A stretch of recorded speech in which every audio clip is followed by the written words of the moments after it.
बिस्मिल्लाहिर्रहमानिर्रहीम।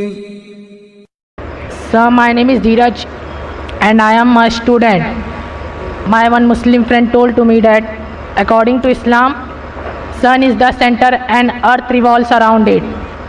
But according to science, sun is the center and the planets revolve around it. भाई ने सवाल पूछा है कि उसके एक मुसलमान दोस्त ने कहा कि इस्लाम के मुताबिक सूरज सेंटर है और धरती रिवॉल्विंग अराउंड इट, उसके गोल चक्कर लगा रही है।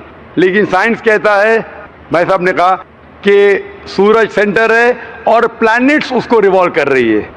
भाई साहब, अर्थ भी एक प्लैनेट ही है।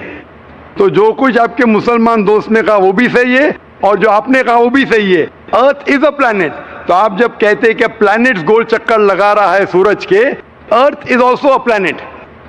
लेकिन ये कहना कि सूरज सेंटर में है, कुरान मजीद में ऐसी कोई भी आयत नहीं है, ना हदीस में है। हम साइंस में जानते हैं कि सूरज सोलर सिस्टम का सेंटर है, सारी कायनात का सेंटर नहीं है।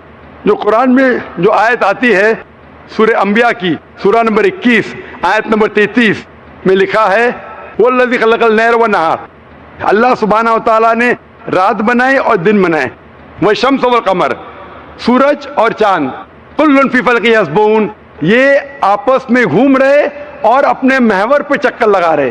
कुरान कहता है कि सूरज और चांद besides revolving they are even rotating about their own axis, means घूमने के अलावा अपने महवर पे भी चक्कर लगा रहे हैं। This science has agreed and even Quran has agreed. Hope that answers the question.